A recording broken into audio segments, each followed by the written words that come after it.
we're not here to accept or reject people. The pursuit of truth means you're accepting or rejecting evidence one case at a time, one situation at a time, one investigation at a time. The same scholar may have said something ingenious in some things and absolutely verifiable in some things, and may have not done a great job in some other things. And we can't not benefit from the good that they did. If this was very important for your guidance to know exactly what went down, Allah would have recorded it. The Prophet would have told us about it. So Allah and His Messenger's job is to communicate guidance. If they didn't do so, there's a reason. There's a reason. All you need to know is it wasn't working. That's all you need to know. And every other detail, just put a big none of my business sticker on your notes. Like, just look at that every day. This video is an extract from our deeper look of Surah Al-Ahzab, which is currently taking place live in Chicago right now during our 4-week intensive summer Quran seminary. But for the first time ever, we're also streaming the entire thing live exclusively within the Bayyinah TV app itself. It will not be here on YouTube or social media. So, register now on BayyinahTV.com to join Ustadh Nouman and other students on this transformational journey every evening from 7 to 10 p.m. Central Daylight Time. You can also catch up with the replays afterwards. أعوذ بالله من الشيطان الرجيم. يا أيها النبي اتق الله ولا تطع الكافرين والمنافقين إن الله كان عليما حكيما. رب اشرح لي صدري ويسر لي أمري واحلل عقدة من لساني يفقه قولي فالحمد لله والصلاة والسلام على رسول الله وعلى آله وصحبه أجمعين أما بعد. So everyone, assalamu alaikum wa rahmatullahi ta'ala wa barakatuh. I talked to you about the historical analysis based on reliable reports. Another thing I'll say here is that this is something that you'll get exposed to over the course of the month. We believe in a religion that emphasizes the importance of verification, and it emphasizes the importance of following knowledge and not following things that are uncertain. Like, we pursue truth, we pursue certainty. That's part of the core DNA of Islam, right?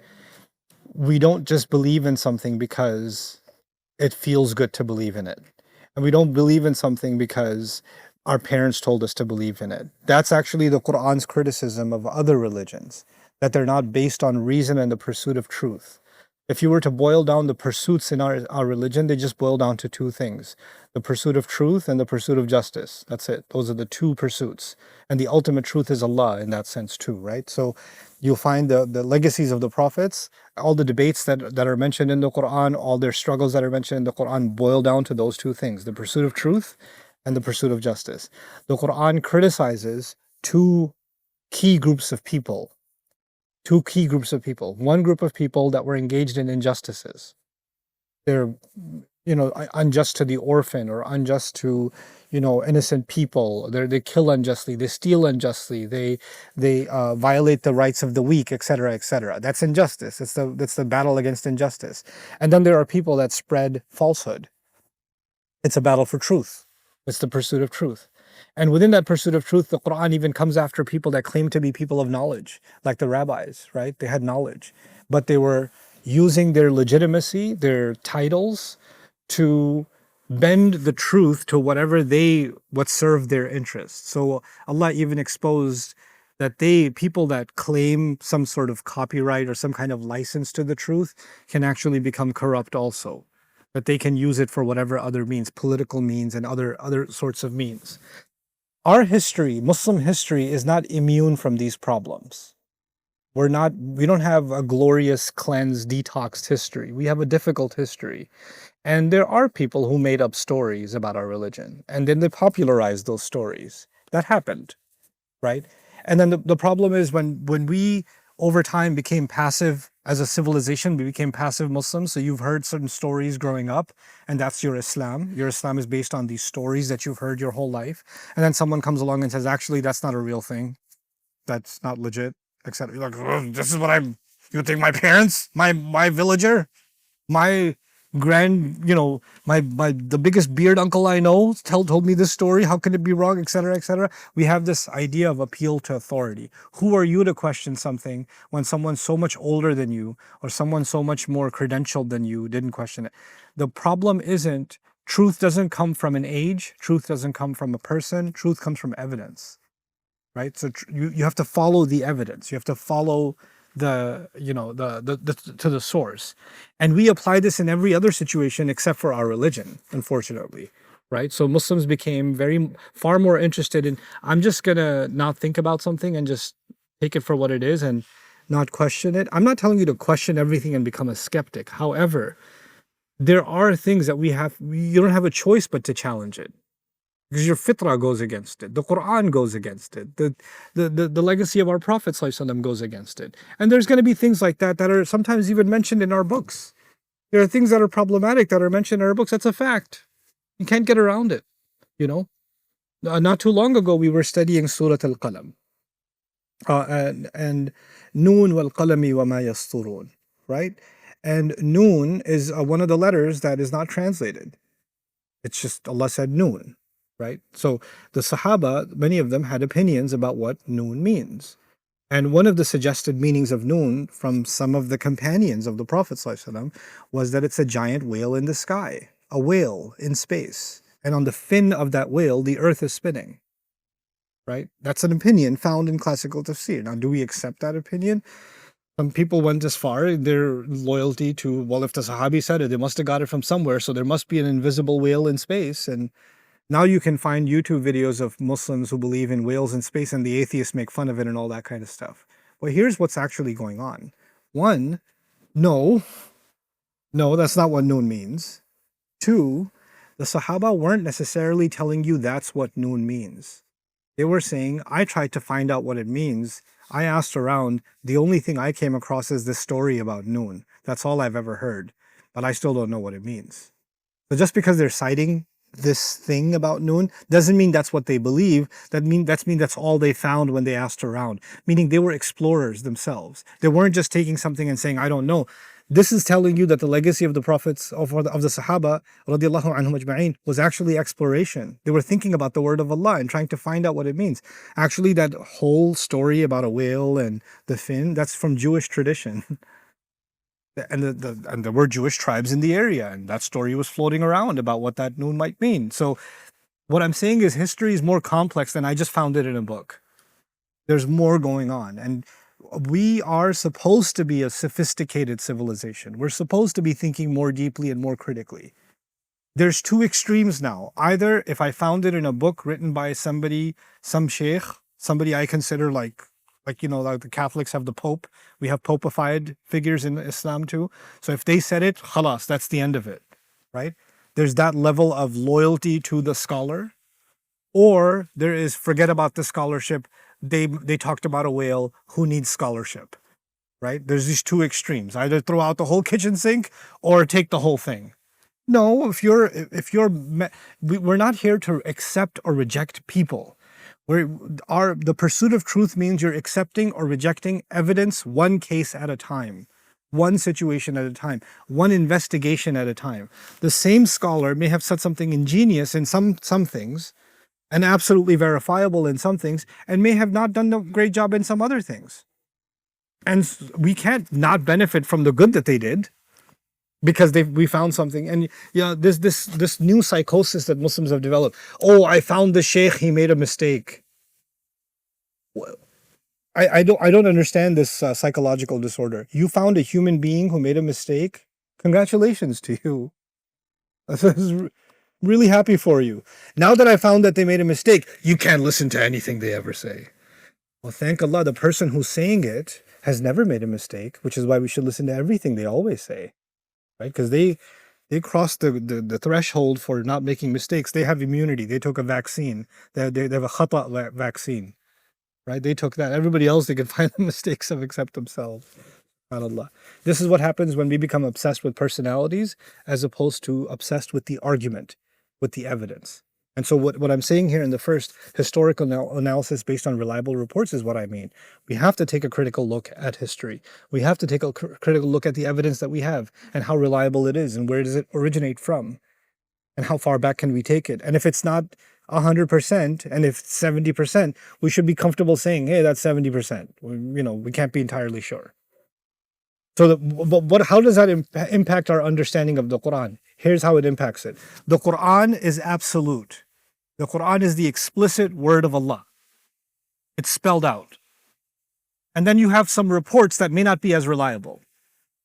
You cannot take the stuff that's not as reliable and use it to override the meaning of that which is qat'i. You cannot take the dhanni, the implicit, and override the explicit. You understand? And that's what often we do. We often take the words of the Quran and we take a report, and the report is not the strongest evidence, and we start imposing it onto the ayah when the ayah isn't saying that. But we're going to engage in that journey. I'm setting that stage. I'm preparing you for the stuff that's coming, right? Because that's one of the grunt works, so one of the difficult tasks we're going to have to engage in. Anyway, so the second is the development of who is An-Nabi alayhi salatu wasalam to us. This is going to be a development, like what we feel about the Prophet ﷺ in the beginning of the surah and how our feelings towards him and our understanding of him evolves and changes. It's actually, he also is undergoing a kind of special training in this surah because he's being tested ﷺ in unique ways that he has not been tested before. And it's crazy to say, right? Rasulullah ﷺ has been tested in so many ways. You would think almost towards the end of the seerah of the Prophet ﷺ, this is now 5th or nearly the 6th year of the migration, right? So if you count it, it's about 18 out of the 23 years of revelation are practically gone. 18 out of 23. You would think the big tests are all over. No. Some of the toughest tests are just now. After all of that, now we're landing there. So, and then of course, there are going to be different elements in this surah. I could have given you an overview of all the subjects in this surah. I haven't. But we're going to see different elements, and we're going to make sure we understand how each of those elements are actually, they look separate, but they're working together. I've read non-Muslim literature, Orientalist literature on this surah. There are people who claim that the Quran is an incoherent text. What that means is the Quran's surahs or chapters, they're not quite chapters, they don't make any logical sense. They're all over the place. Right? They don't come together. The subject keeps moving and shifting and things like that. There's no chapter-like organization in the Quran.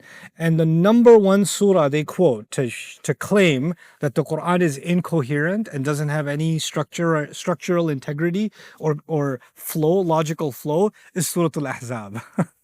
They use this as the case they make for the incoherence of the Quran. We're going to look at Surah Al-Ahzab as a case of the remarkable coherence of the Quran. Well, we're going to do the opposite. We're going to look at how beautifully things are tied together in a way only Allah can do. Human beings can't. Okay. And finally, we're going to look at certain anchors and the connections to previous revelations. What that means is there are certain key terms in this surah, and we're going to see how those key terms were used in surahs that were revealed before this surah, and how those terms are reaching a climax as they approach this surah. Okay, so that's our 4-step process. You'll see it throughout the month, inshallah. Now I want to share something with you. I don't just want to give you lectures about the surah. I want to give you certain things that even beyond this study that you're going to do with me this month, in your own study of the Quran, in your own exploration of the Quran, there are some things I want you to become mindful of. I want you to have certain tools that'll help you think about the Quran better and more effectively. And so one part of the Quran is when Allah is commenting on an event in the Prophet's life.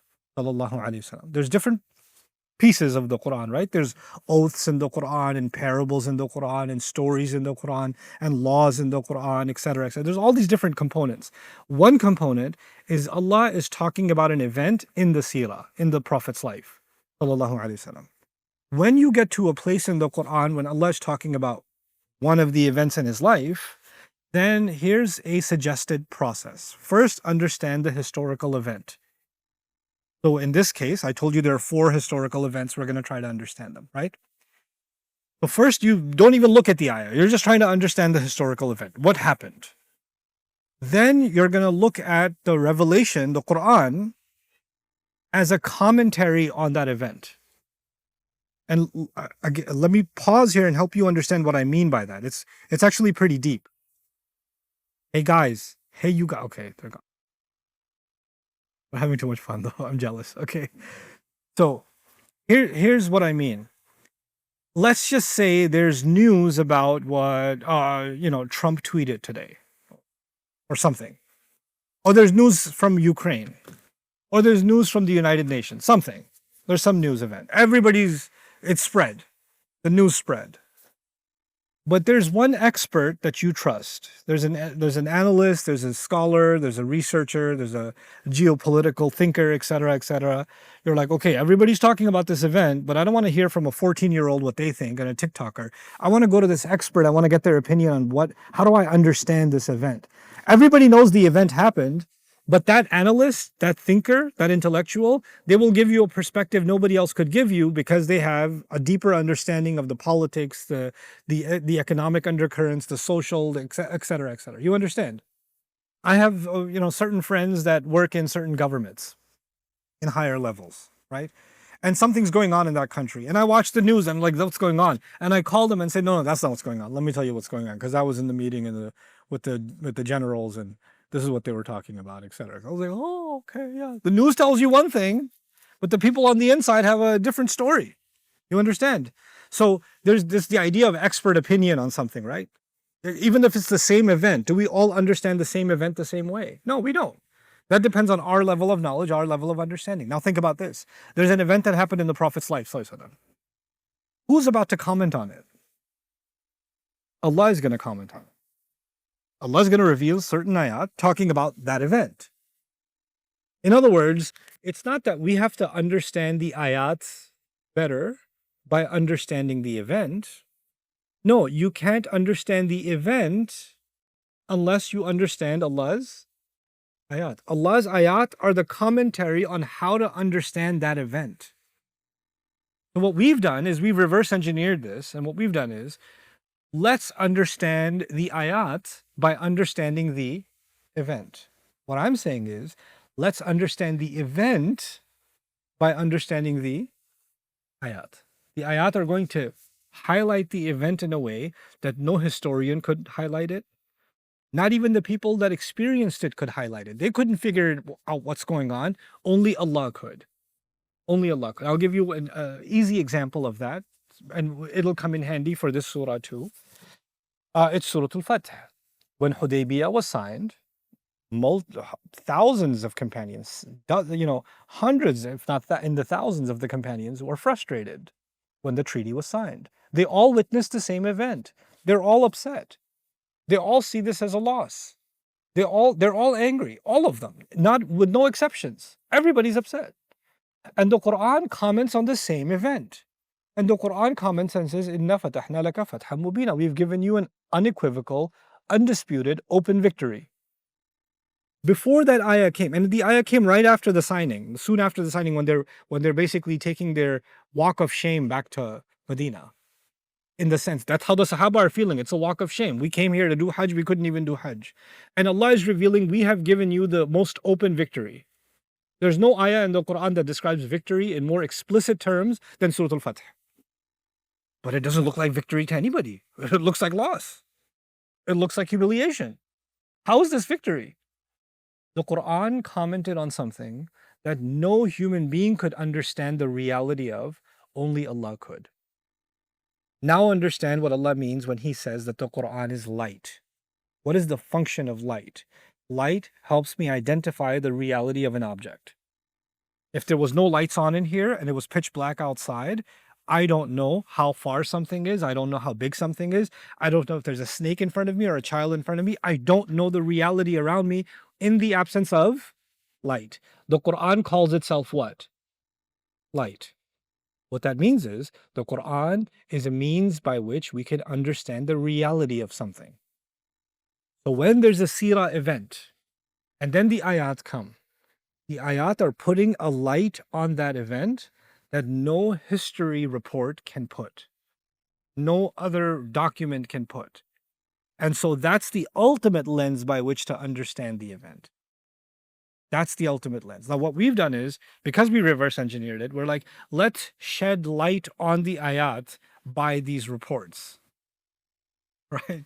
How are you going to shed light on light? Light sheds itself on everything else. It's not the other way around. And this has bad consequences. In our understanding, we start getting gaps in our understanding because of that. So what I'm saying is, what's your process? First just look at the reports. First look at what are the historians saying. Then look at how is the Quran shedding light on this? How is the Quran talking about this event? But then there's the third. Now that the Quran talked about it, you have to ask yourself a really hard question. What am I supposed to learn from this? Okay, so there's this thing that happened, and then we know Allah talked about it. I get it, and this is how Allah talked about it. But in the end, the goal of all of it is my guidance, your guidance. That's the third step. What are the universal principles? What are the guidance? What am I getting from this that I'm supposed to take? What's my take home? What's my takeaway? Because the takeaway cannot just be interesting information. The takeaway cannot just be, I learned a lot about history. That can't be the takeaway. We're going to go through a lot of history this month. We're going to go through a lot of ayat, a lot of tafsir, a lot of, commentary. That's a lot of information, but that's not the takeaway. That all that hard work, so we get the best takeaway we can. If you don't do this step 3, you miss the whole. You cooked everything, you didn't eat it, right? You got no nutrition out of it. It's delicious food, but you didn't consume it, right? So this is the ultimate objective. The third piece is the ultimate objective. And in one way, you can say that 1 and 2 are tafsir, and 3 is tadabbur. That's another way to think about it. 1 and 2 is the study, and 3 is, well, what does this study mean for us? That's contemplation. Because we're supposed to study the Quran, and we're supposed to contemplate the Quran. Okay, so this is a process that I want you to become familiar with. Now we're going to talk a little bit about the controversial marriage and why this controversial marriage of the Prophet ﷺ to Zainab radiallahu anha, our mother, is at the center of this surah, and how we will see that this is a huge gift of Allah to this ummah, this marriage. And he was married to, in his lifetime, 11 women, 11 mothers of the believers, right? But this one marriage is a special gift of Allah recorded in the Quran for this ummah, and we're going to see why. So everybody's looking at it as controversy, right? And the Quran is going to take something that's controversial, and what's he going to turn it into? A blessing. He's going to reverse, and like it's light that without Allah's light, we wouldn't have seen it. You ever seen those UV rays or lights that you shine on them, and now you can see things you didn't see before? Or X-ray vision? That's what the Quran's going to do. So even though I'm using the word controversial marriage from the shallow lens. But by the time we're done looking at it from the Quran's lens, it's going to be the blessed marriage.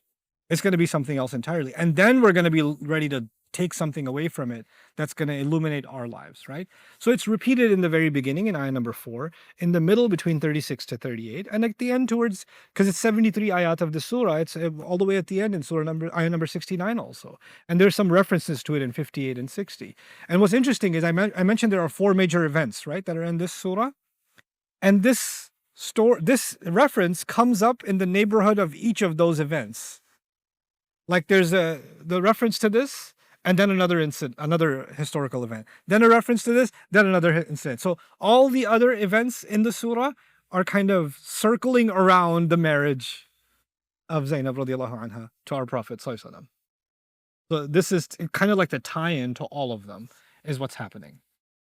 Okay, now we have to understand something about the history, the backdrop of the surah, and I'm going to lay some things out for you before I show you the next slide. Badr was our first military victory. Everybody knows that. Uhud was a pretty devastating loss, right? The Prophet himself sallallahu alaihi wasallam, was almost killed. This was one, of course, in part because of the treachery of the munafiqun, the hypocrites, but this also had other consequences. It emboldened people to question the leadership of the Prophet sallallahu alaihi wasallam, because if he's the Prophet guaranteed victory from Allah, how could he lose? Right? How could he lose? And because we were confused by, we're following the Prophet of Allah and we lost, and the Prophet himself was almost killed. What kind of He was almost, how could he be the Prophet of Allah and he's almost killed, right? So what did Allah do? Allah revealed almost 60 ayat of Surah Ali Imran, Surah number 3, to help us understand Uhud. Just to process Uhud. Uhud, the commentary on how to make sense of Uhud after it happened was given to the Prophet ﷺ in Ali Imran after the Battle of Uhud. Okay. Now, even though now that we lost, let's understand the geopolitical climate. The Quraysh got their revenge because they lost in Badr, and now they got their revenge. Not only did they get their revenge, they're a little bit fired up. They're like, man, we got them. And they're down right now. They're injured. This is a good opportunity. We need to strike back and finish the job. But we know, even if we win, we're not going to be able to finish them off. We need more than that. Ka'ab ibn Ashraf, on the other side, the Prophet ﷺ had treaties with Jewish tribes, right? And some of those Jewish tribes, they were treacherous against the Prophet ﷺ. They broke their treaties. And some of those tribes got expelled in the meantime from Medina. And some of those tribes vowed revenge against the Prophet ﷺ. So after Uhud, not only are the Quraysh emboldened, they're like, we should come back and fight more. The Jewish tribes that are in the proximity of Medina are now going around trying to rally everybody and say, look, this is a problem for you guys. It's also a problem for us. This Islam thing is spread like a virus in Medina. We need to end this problem. So you guys come from the outside. We'll take care of business from the inside. And it's going to be easy money. Let's just kill all these people and take all their lands, all their homes, enslave their women and children, whatever we got to do. We'll just take all of it. And if the two of us are not enough, let's convince other tribes that this is going to be easy money, easy victory. Let's get us all together, which is Al-Ahzab, the different groups, different tribes, all thinking this is going to be an easy victory because we're all together. And now these legions of, tens of thousands are coming for the city of Medina. This is not a battle that's going to happen on the battlefield. It's going to happen inside the city. So this is civilian warfare. It's not battlefield warfare. They are completely okay with killing civilians. Badr and Uhud were on a battlefield. This is going to be inside the city of Medina, right? So and the enemy is now okay with killing civilians, which is a lesson by itself, right? And it's not one of them that's okay with the killing of civilians. Ahzab, groups of them are okay with the killing of civilians because they each see some level of economic benefit for themselves. They're not even ideologically interested in killing the Muslims. They're just interested in killing the Muslims because it's going to bring them easy money. Sound familiar? Right? And they're all completely okay with it together. And so they come as an onslaught against the Muslims. Now, the only thing Muslims can do is dig a trench, by one Sahabi's suggestion, to keep them from entering the city and basically creating rampage and mass murder, right? So all the Muslims can do is survive this wave. And of course they do, alhamdulillah, right? By Allah's permission, Allah is going to comment on that in the surah. This final attack failed. Now, I want you to understand this failure and why this failure is so crucial from the Quraysh's perspective. The Quraysh are the big dog. They're the US of the time. Okay? If the Quraysh come and attack, other people might get more brave and join. Now that they couldn't get far, they lost, or they didn't win, rather. It's expensive to come out and bring your military. It's expensive to pay for your military convoys, their food, their supplies, their water, their animals, right? Their upkeep, their housing, and all of it, and tending to the sick, because they're all camped out in the desert outside Medina. It's a campgrounds. So they have to build an entire base and stay there for weeks and weeks and weeks on end. It gets more and more and more expensive. And all those tribes that joined, they joined because it's going to be easy money. So it's going to get a good return on investment. But now they're losing money by the day and there's no return on investment. They're losing all this cash. And eventually winds come and campfires turn over, animals die, and food gets destroyed, and sickness spreads. And they're like, oh, you know what? Forget it. I'm out of here. One by one, the tribes, some of the tribes that were coming in for easy monies, they start slipping away. This wasn't worth it. This was a bad idea. This was a bad investment. Eventually, Quraysh pulls back too. They can't hold on to the siege. When they pull back, it's not the small tribes that lose credibility. Who actually loses credibility? Quraysh. And the Quraysh now know the next time they ask, hey, let's get together and kill Muslims, People aren't gonna. Yeah, we did that already. Thanks. We're not doing that with you again. That already cost us a lot of money, and it was a big waste of time. No, thank you. We're done with that. So now they don't have the kind of clout and the kind of influence that they had before this humiliating loss.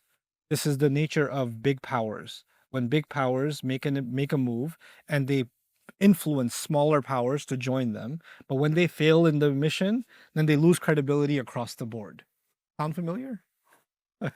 Like it's just there's some very universal political science things that are happening in the seerah that you see around you all the time, right? So that sounds dangerous. Yeah, anyway, what's happening on the inside? Well, as soon as they leave and Medina is secure, the Prophet ﷺ says, well, they're the enemy on the outside, but we have an enemy right next door, Banu Qurayza, the Jewish tribe that was conspiring with the Meccans to attack, stab us in the back. So within days, there's the incident of Banu Qurayza, which is going to be mentioned in this surah also, right? It's one of the controversial incidents in the seerah of the Prophet ﷺ. We're going to deal with that incident also when it comes, because they claim it was a genocide. That thousands of people were killed in one day, like literally slaughtered in one day. So we're going to explore the historicity of that when the time comes. But regardless, Banu Qurayza, a very wealthy tribe, has now been defeated and their assets seized because they violated the treaty against the Muslims. Now Muslims are starting to come into a lot of money for the first time. Remember, in Badr and Uhud, we were starving, but now money is starting to come in. So now Muslims, for the first time, the Quraysh have been weakened and the Muslims have been strengthened. So the things are politically changing in the region. Within the next year or so, 7-8 months to a year, there's going to be the Treaty of Hudaybiyah. These are the 7-8 months before the Treaty of Hudaybiyah. So the tide is already turning in favor of the Muslims, so much so that they're bold enough that they're going to go and attempt to make Hajj. Because Hudaybiyah is an attempt to make Hajj, right? The thing is, not a year ago, you couldn't even leave your city because they had camped right outside your city to kill all of you. But now you're not even staying in your city. You're going to the wild animals that came to kill you. You're going to them. And you don't go to Hajj armed to the teeth. You go to Hajj basically only with the dagger that you're going to slaughter your animal with. Basically, you go to the Hajj essentially unarmed. And they're going to go. If there was ever a time to kill all the Muslims easily, it would be when they went for Hajj. Right? The fact that they go and they go in large number, they don't go in small number. When they go in that large number, all the other tribes see that these Muslims are going to do Hajj unarmed like that to Makkah. Oh, he's serious, man. Wow, that's a show of strength. Everybody's thinking they're gonna come back dead. Their dead bodies are gonna return. بل ظننتم أن لن ينقلب الرسول والمؤمنون إلى أهليهم أبدا وزين ذلك في قلوبكم وظننتم ظن السوء وكنتم قوما بورا. Surah Al-Fath even describes this. The hypocrites in Medina were convinced that when you leave for Hajj, you ain't coming back. You're all gonna die. And they love the idea that they're just gonna die off. وزين ذلك في قلوبكم. The thought of that was really good, beautiful in your minds. You thought it was a lovely idea that we didn't have to kill them. They're going to go get themselves killed. When they come back unscathed, back to Medina, what message does it send to all of the region? Muslims are untouchable. They went into the lion's den, opened the lion's mouth, looked inside, and came back. They have basically won the region politically, as far as influence, without ever using any military tactic. Hudaybiyah is a statement that Quraysh have no teeth, all bark and no bite. So even though the Muslims thought it was a loss, it was actually a massive victory. You understand? But that victory, the process of that victory began with the Battle of the Trench. It began with that battle. Okay. Now, let's look at this landscape. We're still talking about before Hudaybiyah still. By this time, the Prophet Muhammad ﷺ was unquestionably one of the most powerful figures in the Hijaz. Unlike the earlier defensive postures, Badr, Uhud, Khandaq, all of them we were defensive basically. the Muslims began to project power proactively, launching expeditions with the express intent of engaging the enemy and consolidating authority. In other words, other than attacking Mecca, we went after everybody else. We started consolidating power, expanding our region, expanding our territory and zones. There were some key military objectives. Number one, to enrich the Muslims, enrich the state. Now we have to have a treasury. Because barely, there were times that, in the seerah of the Prophet ﷺ, Fatima radiallahu anha comes to the Prophet ﷺ and says, I haven't eaten for 2 days, 3 days. And he lifts his shirt and he's got stones tied to his belly. You guys know the story, right? This is not that time. Now it's time to fill the coffers of the Muslims, the vaults of the Muslims with wealth, and build the treasury of the Muslims and build a massive military enterprise. This is a completely different situation now after Ahzab. So the Sariya of Zayd ibn Haritha, and then where they intercepted and captured an entire Quraysh caravan returning from Syria. Remember Rihlat al-Shita'i was-Sayf? Like the easy caravans that the Quraysh used to take that nobody used to touch? Well, the Muslims touched them. And Syria means when the caravan is coming from Syria, it means it's bringing goods from all across Europe and the Levant, the entire Roman Empire. They import goods. The trading port is Syria, and from Syria they bring it back, and they're going to go sell it in Yemen, from where it's going to go into the marketplace in Africa and India and other places. So they're the pipeline. So they have all these expensive goods coming from the Roman Empire and from other parts of the West, and the Muslims capture all those goods. Elite goods, import brand stuff, right?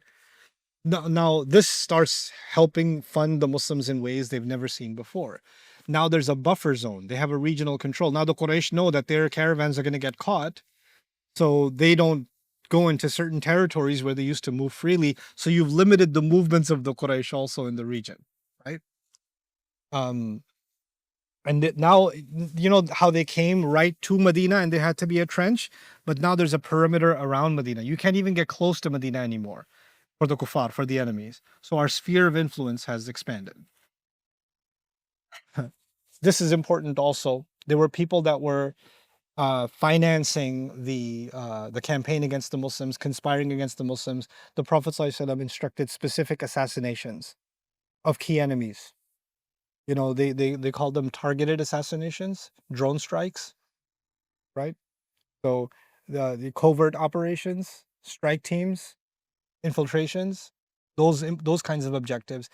We were in a state where the entire city was about to be killed. That was all defense. This is not defense anymore. This is what? This is offense. You're debilitating your enemy. You're taking out key enemy targets, right?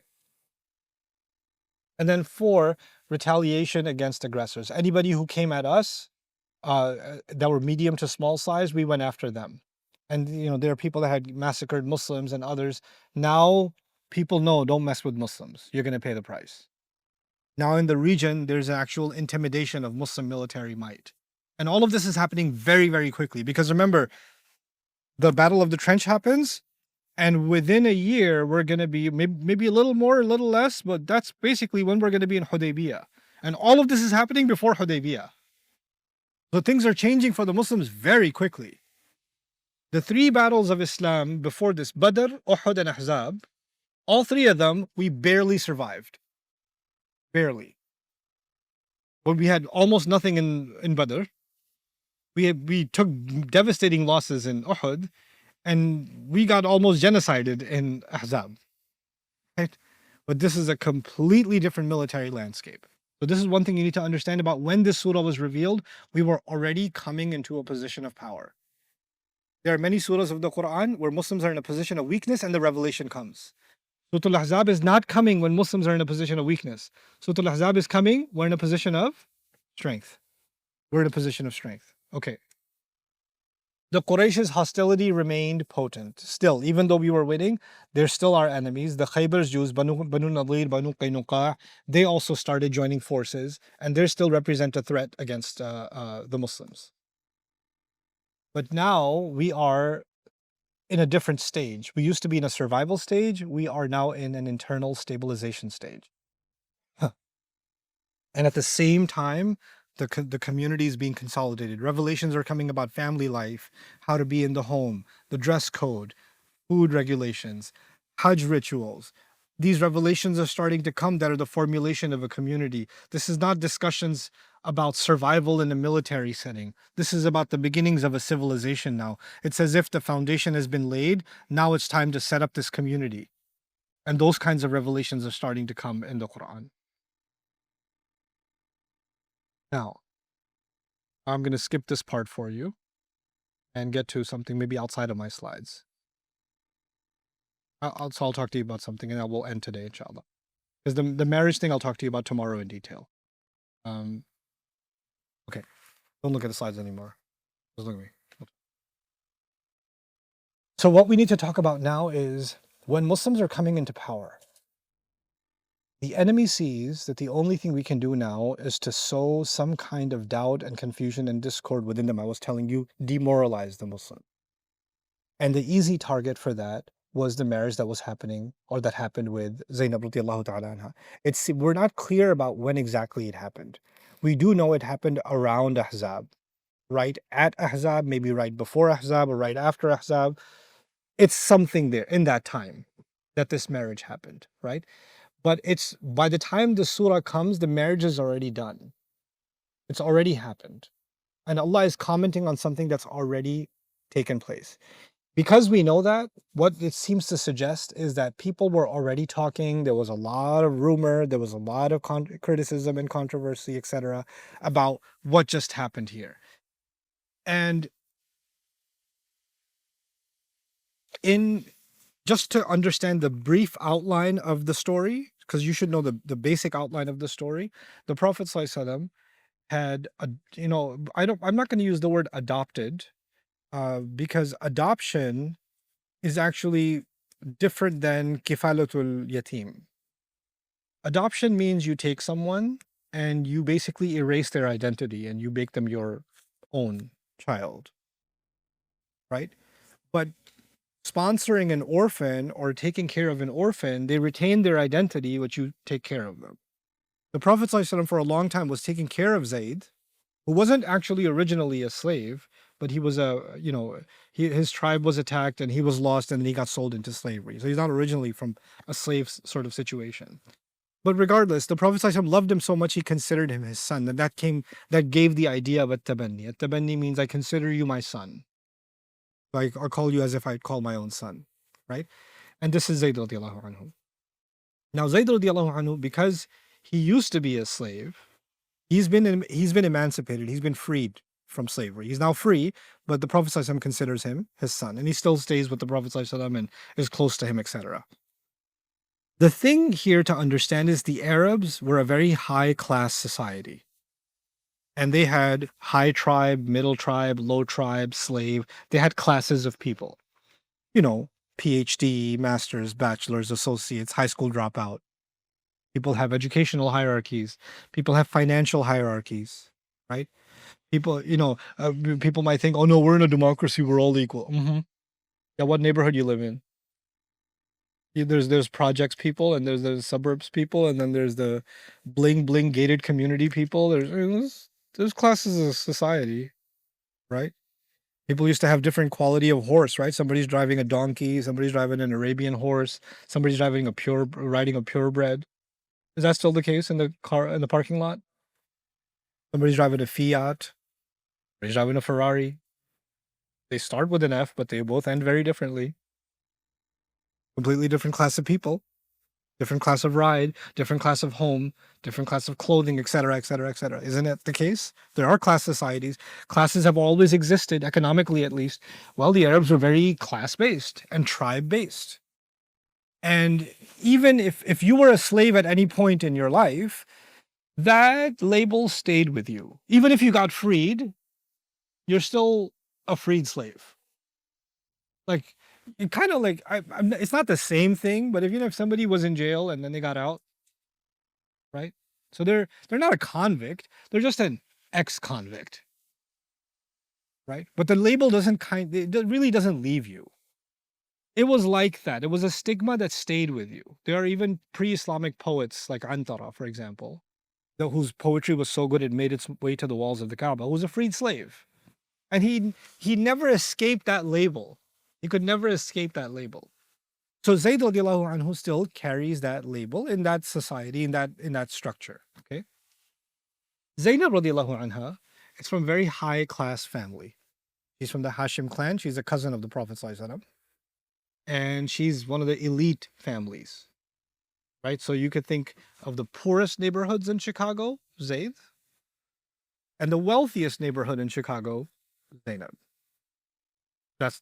And the Prophet sallallahu alaihi wasallam wants to break the class divide, and he wants to make people understand that people should be able to get married regardless of their economic differences or social differences.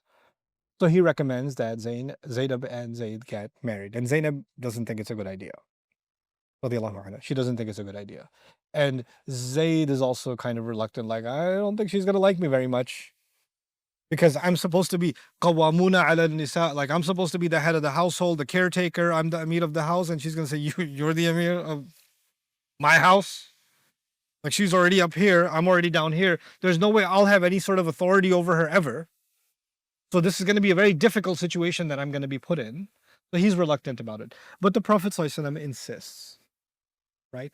And when the Prophet ﷺ insists, out of love of the Prophet ﷺ, it's not a religious instruction. He doesn't say, Allah and his messenger have commanded you to engage. No. It's not that. As we will see when we look at the historical reports. He's just strongly insisting. But in the end, it's the Prophet ﷺ, isn't it? Like if he's insisting, it's going to be hard to say no. There are some Sahaba who have stronger will than others. The Prophet ﷺ asked one young man to sell him his donkey. He said no. No, I'm not going to sell it to you. The Prophet is asking you to buy his donkey. No, you can't have it. Right? He wouldn't give it to him. Well, that's okay. Right? So, but in the case of Zayd and Zaynab, they cave. They're like, okay, fine, we'll get married. So they get married. Now, when they get married, it's just not working out. There's just too much of a difference between them. We don't know the inside story.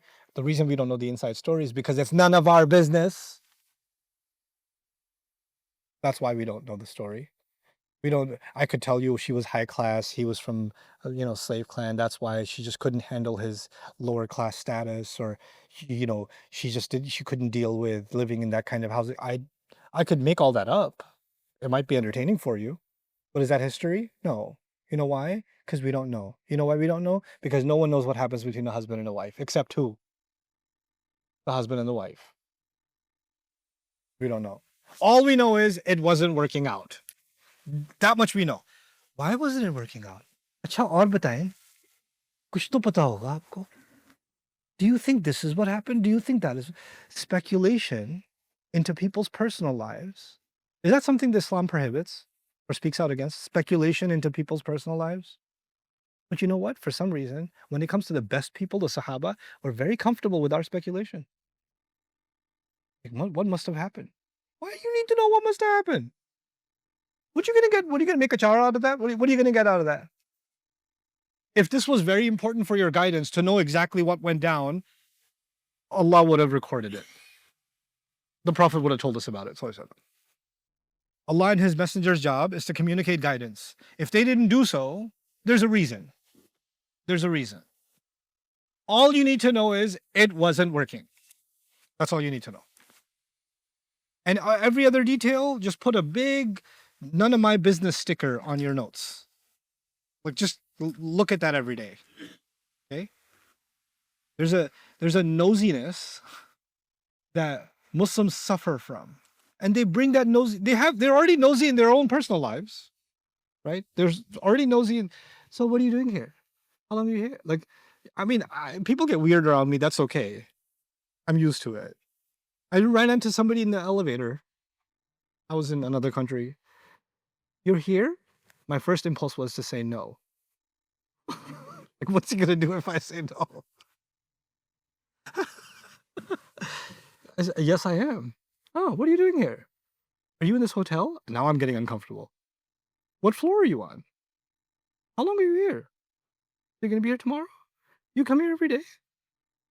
Is this where you have breakfast? Oh, okay.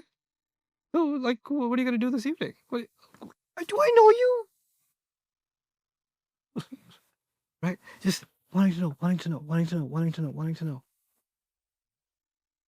That's okay. People get I feel like people think people that have a public profile or public access, like public property also. And so that's okay. But it's not just about celebrities. You go to somebody's house and like, oh, so tell me about your shoe size. Tell me about your fingerprints. Like they want to get all this information out of you. And we think it's okay even within the study of our religion. It's not.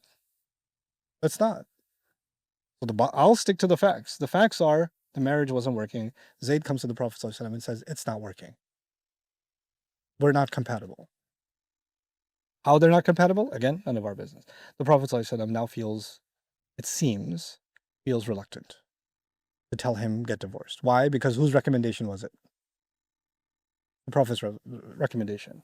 And of course, Zainab is from a high family. And the sociological reality, we don't know this for a fact, but there are some things we can say with some degree of confidence.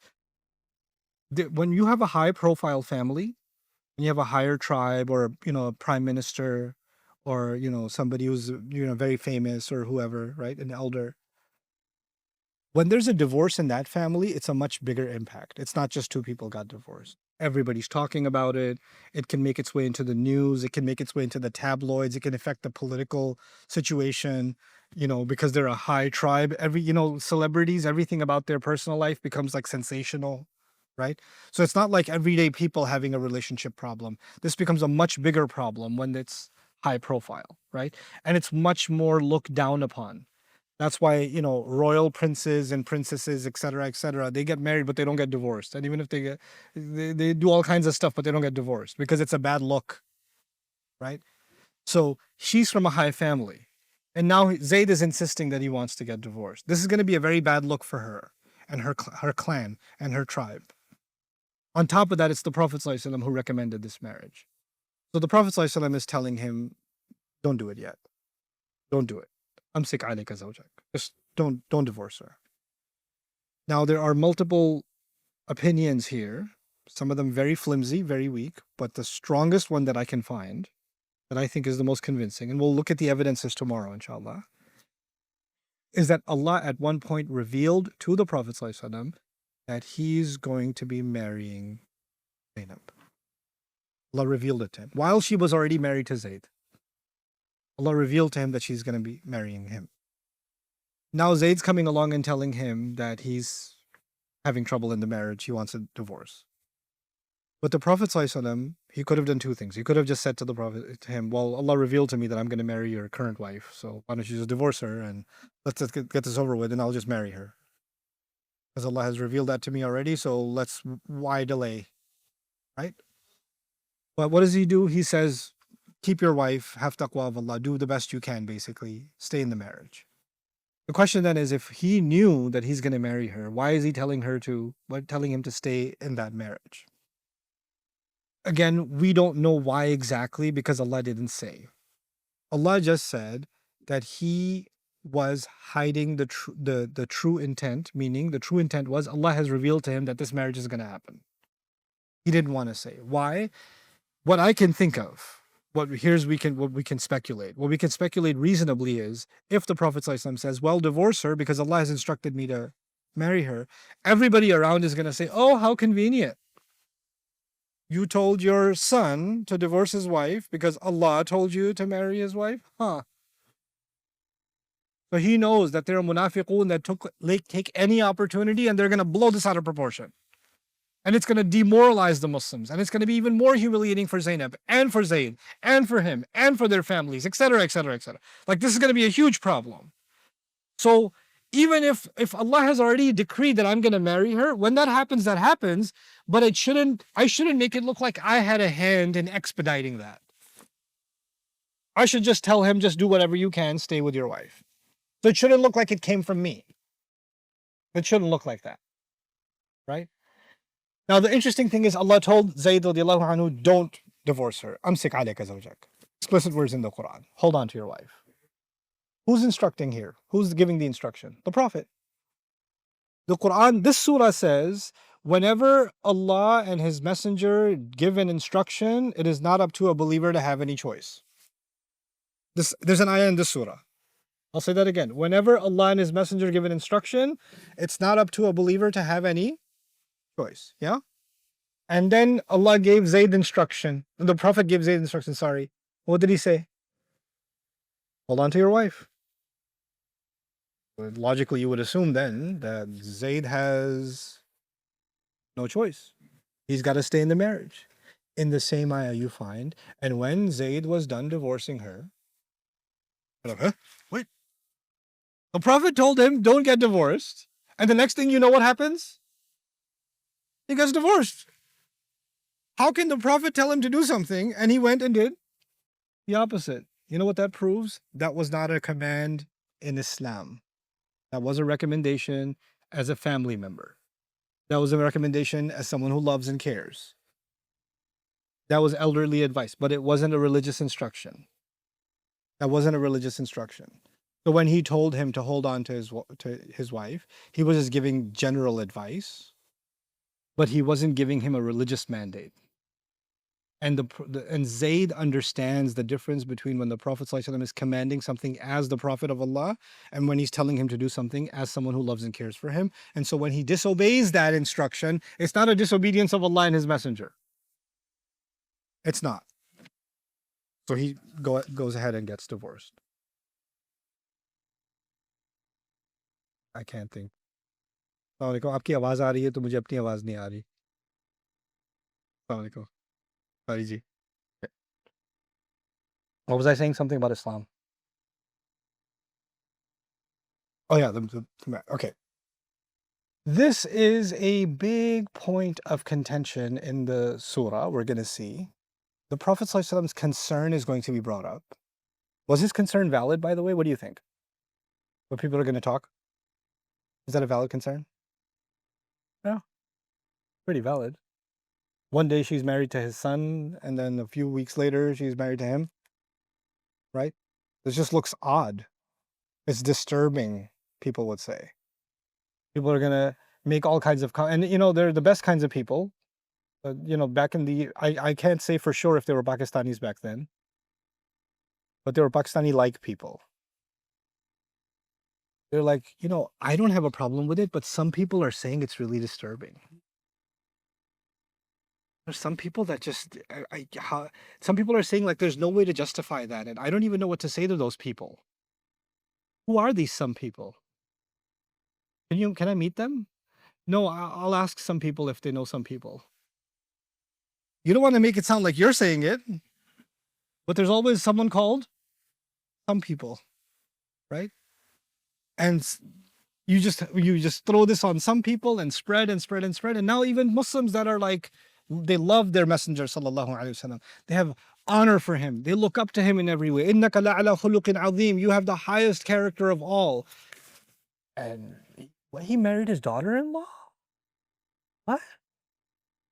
Is that what he did? Why did he do that? Well, you know, and the surah hasn't been revealed yet. The surah hasn't come and said, I made you do it. Because the surah is going to say that.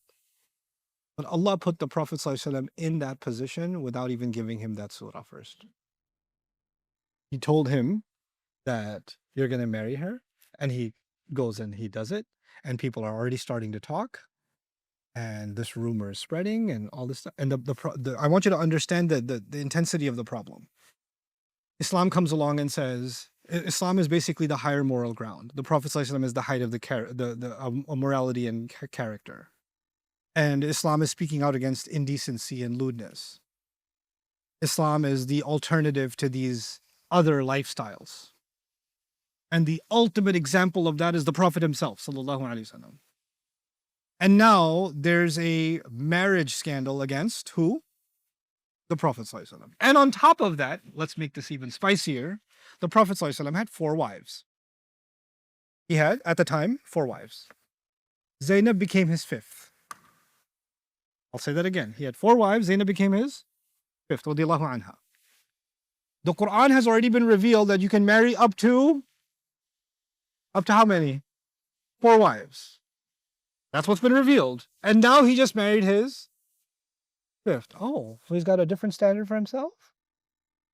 Well, we all get to have up to 4. By the way, there are reports about that ayah in Surah An-Nisa, that some Sahaba had more than 4 wives, and the Prophet ﷺ said, whoever you can let go of that are more than 4, you need to let go. You need to end those marriages because you cannot have more than 4 wives.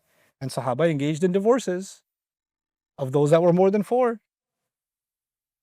The Prophet ﷺ didn't have that problem because how many did he have? 4. Now he has a 5th. Now he has a 5th. And so now people are saying, first of all, his daughter-in-law? Second of all, number 5? I thought he says you have to live by the book, and the book says you can only marry 4, and well, the rules don't apply to him.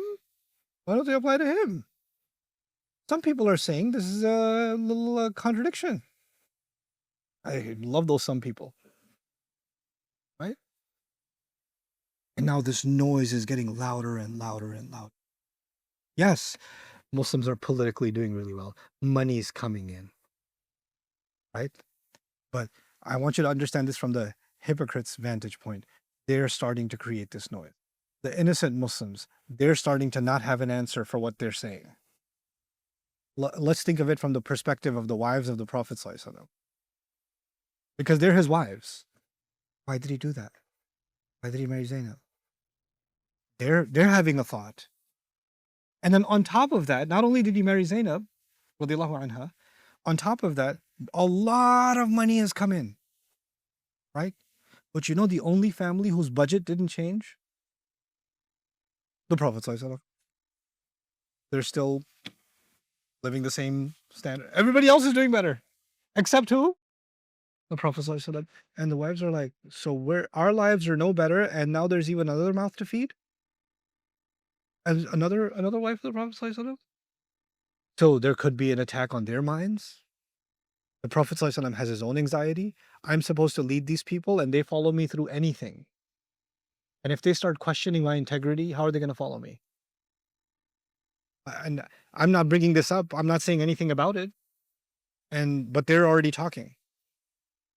So there's the Prophet's perspective, the vantage point. There's the Ummahatul Mu'mineen's vantage point. There's the believers' vantage point. There's the Munafiqun's vantage point. And of course, the Yahud are loving it. They're absolutely loving it. Like this is exactly what we wanted. We wanted him to be brought down to a level where they no longer look up to him. They put him, he's taken down from his pedestal in the eyes of the Muslims. In that entire climate, we're going to see how Allah is going to comment on this entire experience. What Allah is going to address. And what's amazing to me, we're going to get into this tomorrow, but what's amazing to me about this surah, the opening of this surah, is Allah did not concern himself with what the Muslims think. Allah did not concern himself with what the kuffar are saying. Allah did not concern himself with the munafiqun. Allah did not concern himself with the mothers of the believers. He's concerned with none of them. His only concern at the very top of this surah is, Ya ayyuhan nabi ittaqillah. Prophet, whose status is high and elevated. Remember I told you his status is high and elevated? The one who receives news that nobody else receives. What news did he receive? Marry Zainab. And whenever he follows what Allah has given him, his status is lowered or higher. So the fact that he married Zainab, does it lower his status or elevate his status? It elevates his status. But why was he reluctant to tell Zayd to not get a divorce? He's reluctant because he thinks people are going to bring down his status, and they're going to say bad things about him, and it's going to hurt the mission. And the Prophet ﷺ is being told, you need to stop thinking about what people are going to say completely. You need to only be you need to be only cautious and fearful of Allah and Allah alone. Ya ayyuhan nabi ittaqillah is like saying, Prophet, stop caring about everyone else. Don't even entertain the thought of what somebody else will think. Let it all go. Let it all go completely. None of it matters. This is your new test of taqwa. There's a test of taqwa when the enemies are in the thousands and you're in the hundreds. That's a different kind of taqwa test. There's a different test of taqwa when they're offering you money and trying to compromise the message of Islam. There's a different kind of taqwa test when you're in a cave and they're standing on top of the cave, and if they just look down, you're going to get killed. That's a different kind of taqwa test. This is a different kind of taqwa test. You know what taqwa test this is? This is the fear of what people are going to say.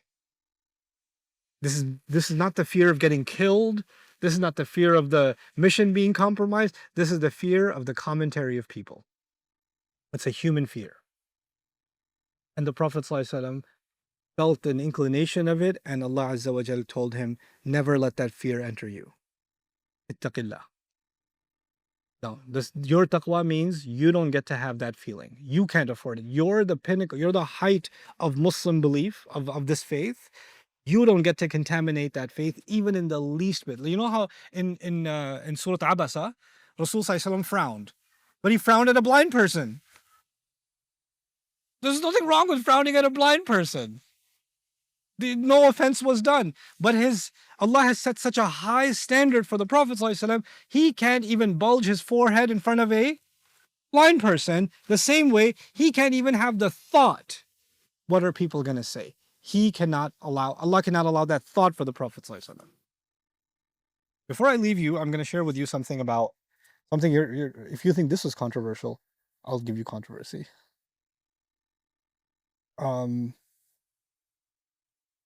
In Christianity, the role model is Jesus. Never got married. Second role model is John the Baptist. Never got married. The Catholic Church, the highest ordained spiritual guide in the Catholic Church are the Pope. And then the cardinals and the entire hierarchy of the Catholic Church. Those people and the nuns, what happens with them? They don't get married. In the Christian faith, spirituality and sexuality are opposites. You're either a person of faith or the person of the flesh. Lust is the death of your faith. Okay? They're two opposite things. The Quraysh were very open and promiscuous. The Quraysh were Las Vegas on steroids. They were crazy. Medina was a bad place. Medina was a very astaghfirullah place, if you don't know. Medina had brothels and prostitutes and all kinds of crazy stuff. It was a crazy place. Makkah was like that. It was not a conservative society, but by no stretch of the imagination. Alcohol, gambling, free, sexual relations, completely open, super liberal. The Jewish tribes, they don't really have, they're more about rituals than they are about these kinds of ethics. But the Muslims brought about this teaching of decency and modesty and shame and a campaign against zina and a campaign to guard the eyes and all this, the modesty campaign, right? But Muslims don't understand that our modesty is not the same as Christian modesty. Christian modesty is that the relationship between men and women itself is basically a kind of compromise of your faith. And since you can't do without it, at least you can just be monogamous. That's it. Be faithful to your wife, etc., etc. That's their whole thing. The Quran offers a very different view of sexual ethics and the relationship between men and women. The Prophet ﷺ, or the Arabs, were okay, completely marrying more than one woman, completely, perfectly okay. Divorce is not the end of the world. In Catholic religion, you can't even get divorced. You can only get a marriage annulled. There's no such thing as divorce. Okay? A marriage annulled means the nikah was batil to begin with. You have to prove it was never a valid marriage. Oh, I didn't realize she's my sister. They have to prove that and then they get, or they have to prove that she's already married or something. Some crazy accusation. That's the only way the king can get rid of the queen.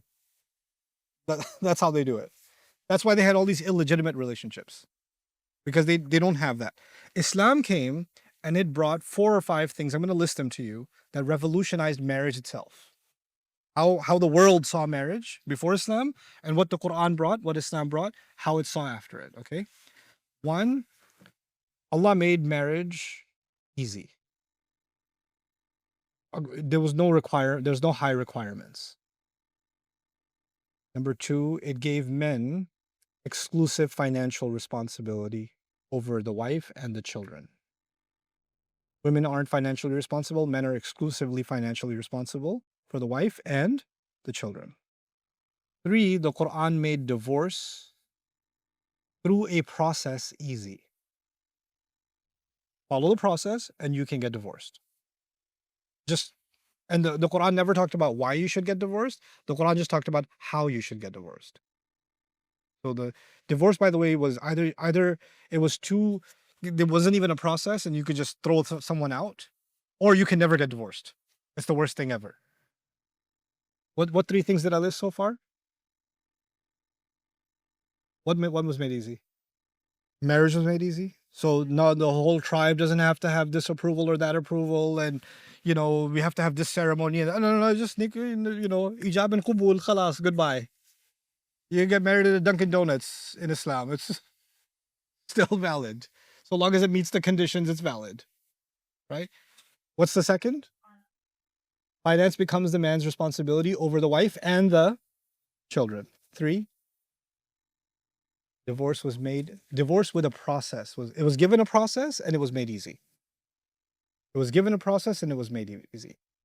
4, remarriage was made easy. Remarriage was made easy. Because in the previous world, in higher society, when a woman is divorced, she is forever what? She's cursed. Don't even invite her to a wedding because she'll probably infect other women with divorce. Right? This is Jahiliyyah society. Also in Muslim countries nowadays. What Islam came to change.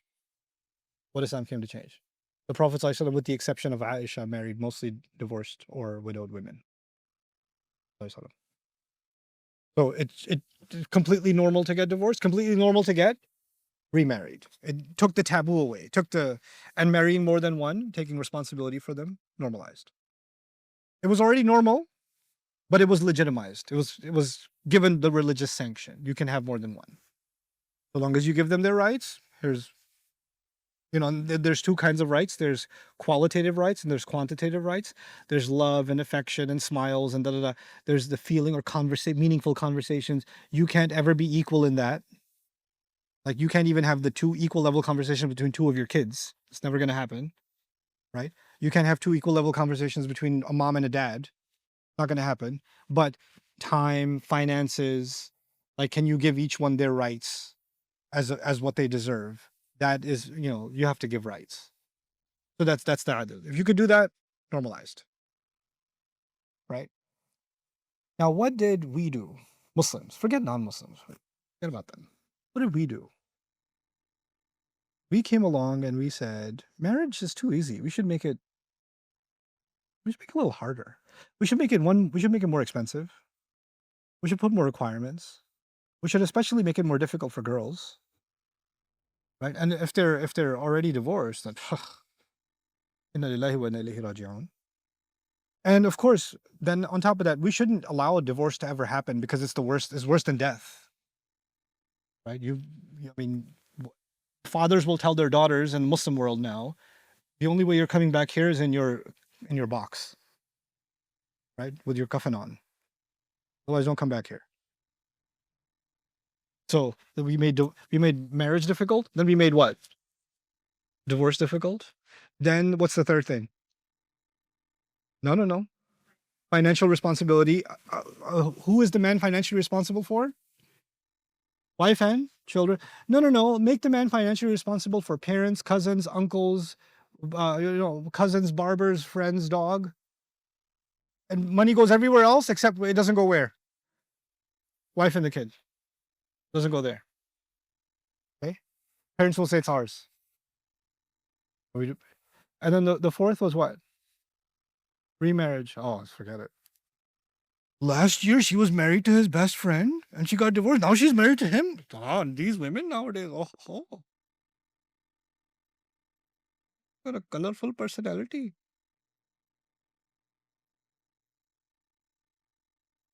The Prophet ﷺ was put in the most controversial situation. Someone who's allegedly his own son, and he's marrying his alleged daughter-in-law, right? Why? Because Allah wanted to make clear, if it's halal, haram, you can marry whoever you want. There is no she was married to the older brother and then he died and she married the younger brother. She did this and he did. No, no. Or she's so young, he's so old. Or he's so young, she's so. No. Are they adults? Is it halal? That's it. Goodbye. Goodbye. There's no tongues. There's no mouth running. The Prophet ﷺ was put in the front line of people making comments. Front line. He had to hear the comments from all of society about this marriage. Why? Because Allah wanted him to be just like he has to be in the front of the battlefield, right? He's in the front of this battlefield, taking all the arrows of people's mouths so that he breaks something. If he can take it, anybody can take it. If it's halal, it's not a problem. If it's halal, it's not a problem. If Allah made the fifth one halal for him, and he didn't make that halal for anybody else, then he's going to do it because Allah made it halal for him. I don't care what anybody else says. If you live in a society where a second wife is haram for you, and a third wife is haram for you, the fourth, forget even the thought of a second wife is haram for you, right? Then let everybody be angry. It's okay. If you're not doing anything wrong, if you're not violating anybody's rights, and this is between a husband and a wife. I'm not encouraging you guys to go jump off a cliff. What I am saying is, if Allah made something halal, then it doesn't matter what people say. I'm going to leave you with this. There are two battles. One battle in Islam is to fight against the haram. Please understand this clearly. One battle in Islam is to fight against the haram. The other battle in Islam is to stand up for what is halal. You have to stand up for what is halal because corrupt society will make haram easy and corrupt society will look down on halal. They'll make comments about the halal. And you have to stand up for the halal and take the hits for the sake of the halal. And the first one who took those hits was Rasulullah sallallahu alaihi wasallam. This marriage represents the breaking of all the taboos people create that have no basis in this deen. If Allah has no problem with it, then nobody can run their mouth. ذَلِكُمْ قَوْلُكُمْ بِأَفْوَاهِكُمْ وَاللَّهُ يَقُولُ الْحَقِّ وَهُوَ يَهْدِي السَّبِيلَ. That's what this marriage actually represents. That's what the wisdom of this marriage is. And we're going to dive deep into the incident and what we can pick out from it. But the most important thing you need to take from it is how the Quran challenged social ignorance. What are people going to say? People are going to talk. And by the way, who are those people? Do you know who they are? No one knows. But everyone's afraid of them. You know who they are? You. And you, and you, and you. And everybody's afraid of everybody else's mouth. And you know what? That's when you're afraid of people's mouths, that's when you can only have one fear in your heart. Either you have the fear of Allah in your heart, or you have the fear of the people's mouths in your heart. Allah did not give you how many hearts? 2 hearts. You can have 1 heart for the people's fear, 1 heart for Allah's fear. مَا جَعَلَ اللَّهُ لِرَجُلٍ مِّن قَلْبَيْنِ فِي جَوْفِهِ. Allah did not put 2 hearts inside of any man. Eesh. And the first of that, the frontier of that battle is fought by the Prophet himself. That's why he's told, Ya ayyuhan nabi ittaqillah. This will not reduce your status. It only elevates your status. You're liberating society from the chains that bind them down. وَيَضَعُ عَنْهُمْ إِصْرَهُمْ وَالْأَغْلَالَ الَّتِي كَانَتْ عَلَيْهِمْ. Syrian refugees, flood refugees, Rohingya refugees, earthquake refugees, right? And you have refugees in, let's say, America, it's illegal to even have more than 1 wife or whatever. But imagine refugee communities, right? And all their husbands have died in war zones, etc. And they have children. And there are men that are capable and want to marry more than 1, but it's been made haram for them culturally. What's going to happen to those women? Nobody will fulfill their right. Those children will not have a father figure. Nobody will take care of them. Crime will increase.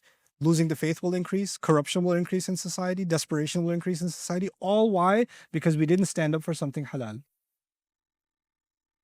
By the way, every time you close one door to halal, any door to halal, every time you close it, what opens? doors to haram open. Guaranteed, guaranteed. Every time you close a door to any halal, it will open multiple doors to other harams. Then you only get to blame yourself for closing the door to the halal. That's the reality of it. Rasul Sallallahu Alaihi Wasallam is being told marriage in Islam is beautiful. It's fluid, it's open, it's in a sense very liberal. You can marry whoever, there's no class restriction. If it doesn't work out, that's okay. There's no till death do us part. That's okay. So long as we can be good to each other, so long as we can hold up the taqwa of Allah, I can be a good husband to you, you can be a good wife to me, we should stay together. If we're not able to do that anymore, what's my mother going to say? What's my father going to say? What's my uncle going to say? What's going to happen to the kids? What's going to happen to... Hold on a second. What's going to happen to the kids? Who's more concerned about the kids? You or Allah? Like, Allah is not concerned about the kids? We'll talk about that too. How does Allah protect kids in a divorce? We have to talk about that too. It'll come. It'll come. Because Allah never allows something that creates fitna. Allah only yuhillu lahum at-tayyibat. Allah only makes things halal that are good and pure. وَيُحَرِّمُ عَلَيْهِمُ الْخَبَائِثِ. He only makes things haram that are filthy inherently. So when you close a door to halal, you are opening the door to filth. You're creating filth in society. It's our lack of understanding of the halal that we run away from it so quickly, and we create a new set of rules, boxes, that society creates for us. Now Muslims live in more boxes made by people than ever made by Allah. We live in cage societies. We live in cage societies. That's the truth of it. And Allah is going to call those cultural standards what they are, running your mouth. That's all it is. ذَلِكُمْ قَوْلُكُمْ بِأَفْوَاهِكُمْ. These are just words that just come out of your mouths. That's all they are. Literally, that's what he says in this surah.